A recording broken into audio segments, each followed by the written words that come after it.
Feho, Urus, Turisas, Ansos, Raido, Kenas, Gebo, Vunio, Hagalis, Naudis, Isa, Yera, Ewas, Perth, Algis, Solu, Tewas, Berkana, Ewas, Manas, Lagos, Ingus, Dagas, Otala. These are the Elder Futhark, the Elder runic alphabet. And today I will explain a little bit about these runes. We will have a look at what they look like, what they are called, and also what they resemble, because they actually have a meaning that's really visual in the rune.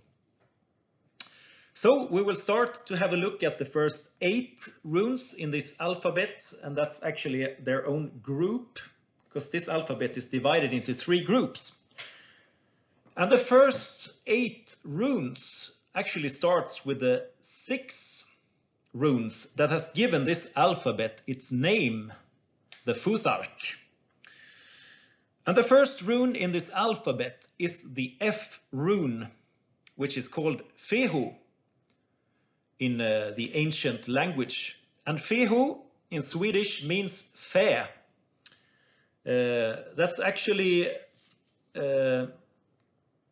like an old ox that humans have domesticated.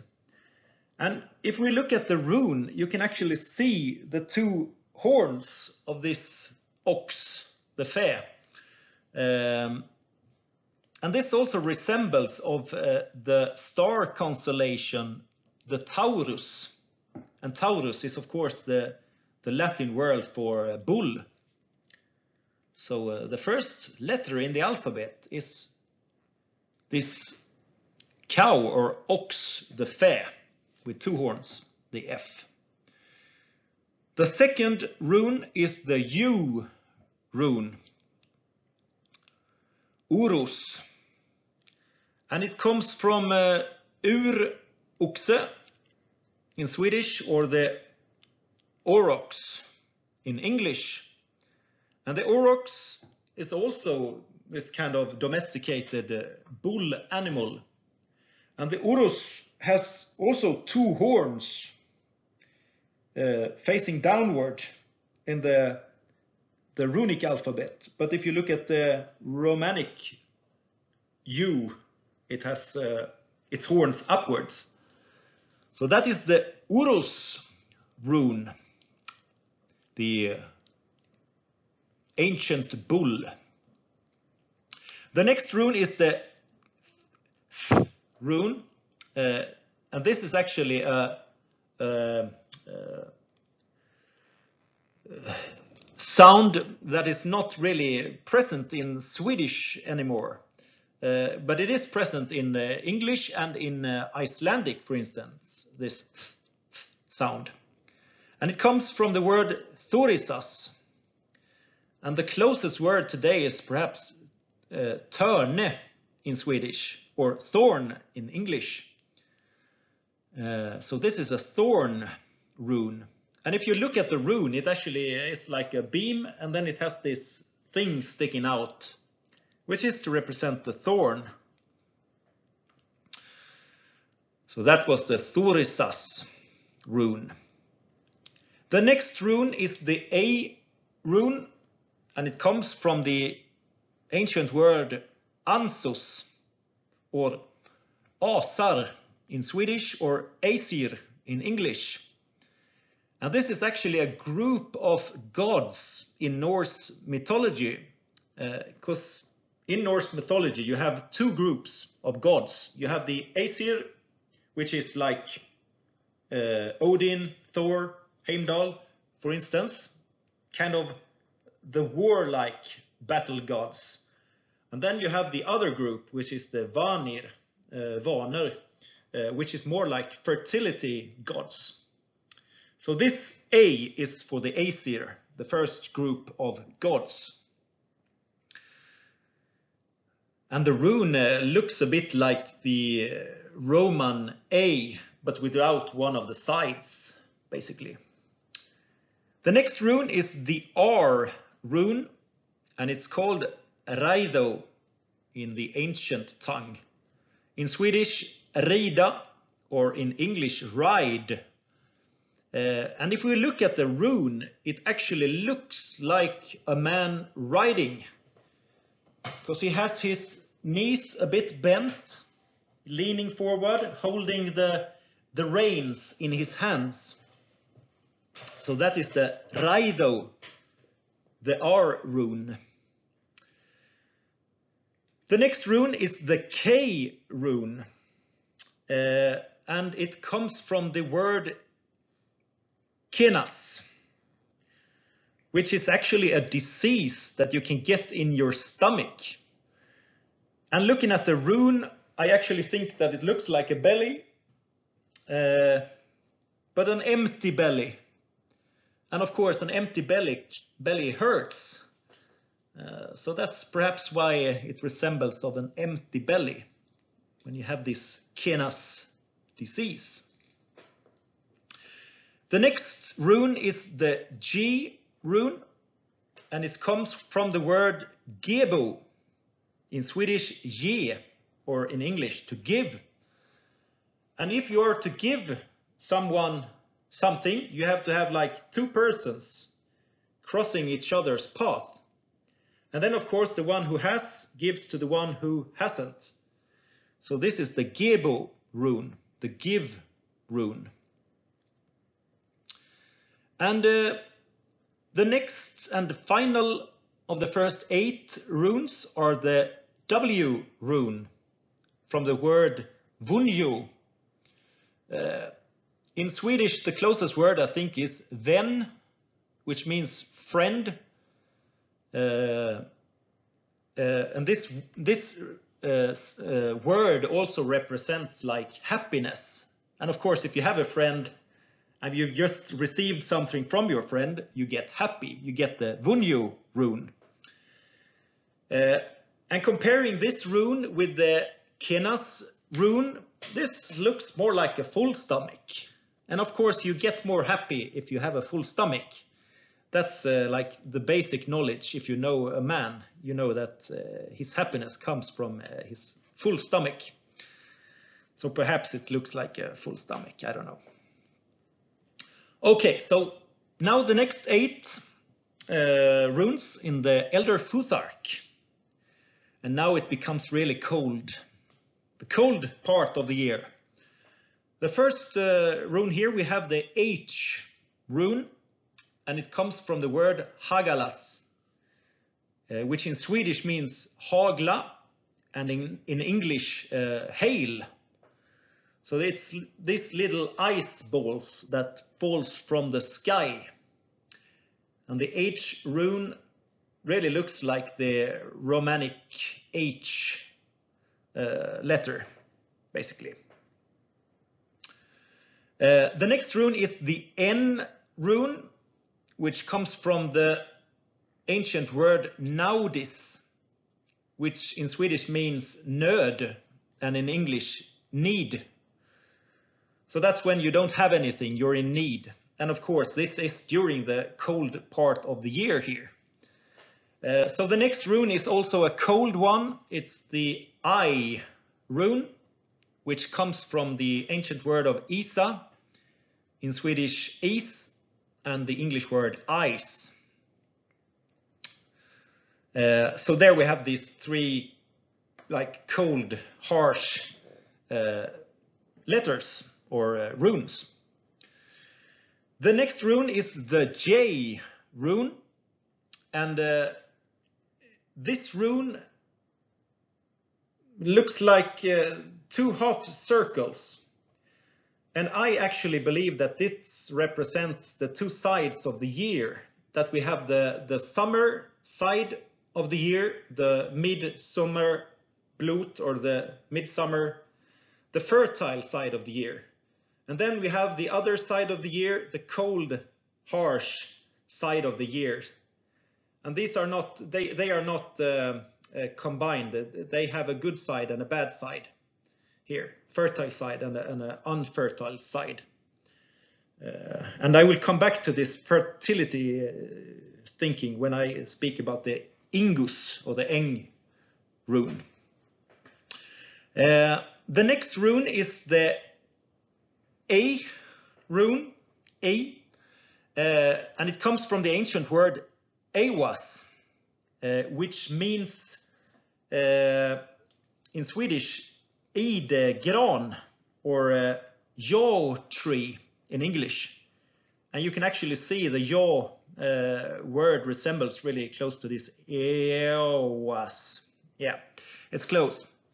And the rune actually looks like this kind of pointy little things sticking out from the yaw tree, this green tree with red berries or fruits on it. The next rune is the P rune, and it comes from the word perth, which means päron in Swedish, or pear, I think it's called in English. Yeah, and the rune a bit looks like a laying päron, this fruit, this green fruit. The next rune is the Z rune, and it comes from the word algis, which in Swedish means älg or elk in English. And looking at this rune, it actually looks like a moose head, because you have the two horns sticking up on top. We have the withers in the front sticking up also, and then there's the rest of the mouth and stuff sticking down. The algis, the elk rune. And this is a bit odd, because this is actually the last part of the word algis that makes up the rune, the Z rune.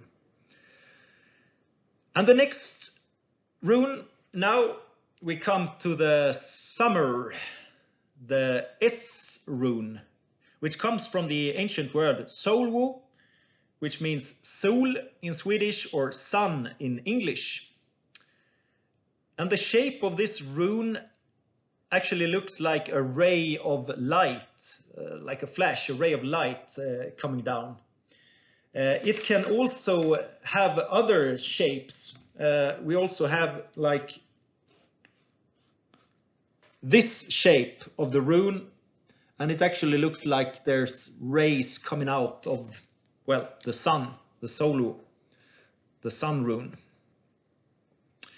So that was the 16 first runes in the Elder Futhark. And now we have the final 8, the final group of 8, which starts with the T rune, which comes from the ancient word tewas, the Swedish word tyr, that actually is from this god Tyr. He was a god, one of the Aesirs, who lost his hand while fighting the Fenris wolf. So that is the T rune. The next rune is the B rune, and it comes from the word berkana, which means björk in Swedish, or birch tree in English. And it's this white tree with black dots on it. Yeah, that was the B rune, the birch tree.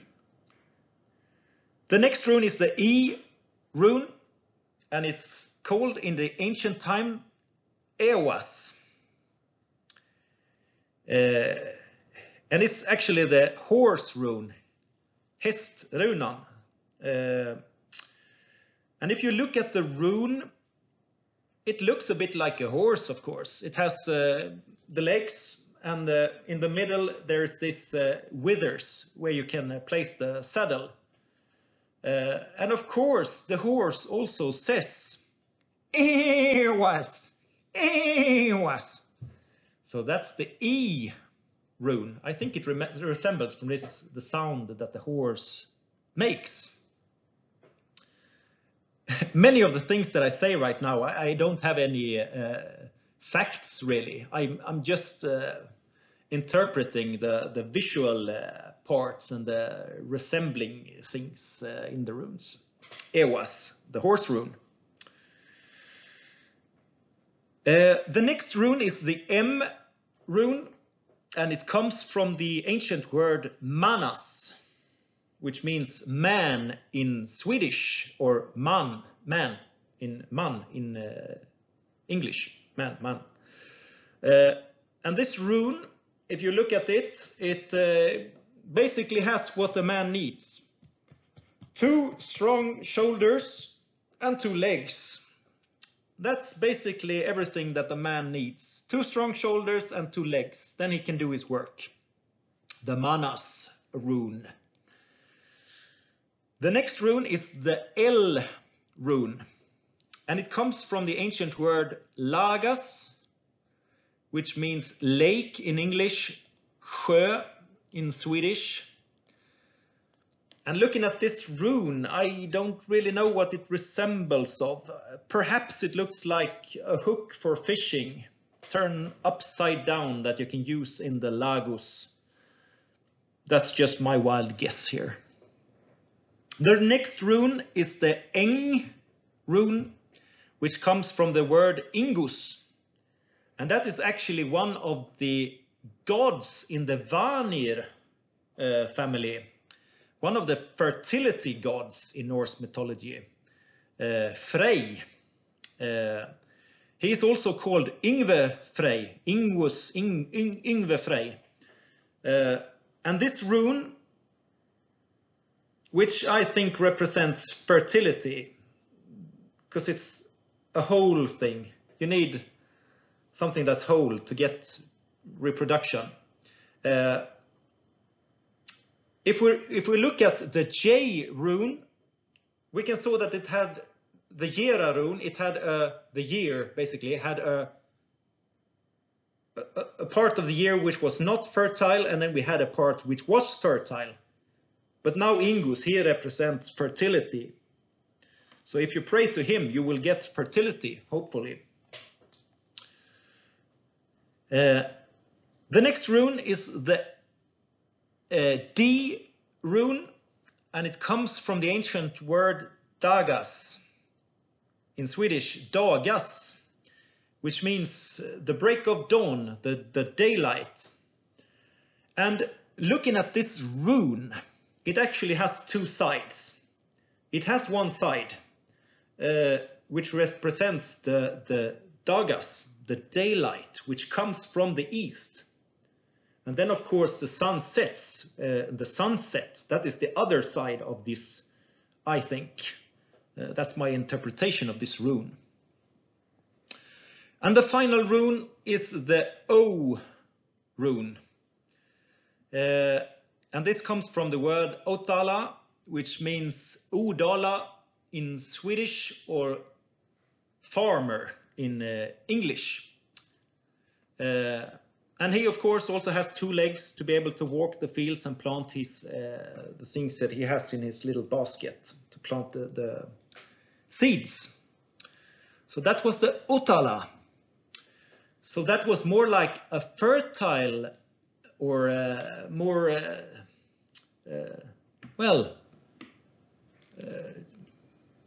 warmer side of the runic alphabet. Okay. I hope I gave you some new information and that you will be more interested in this in the future. Thank you for watching. Bye bye.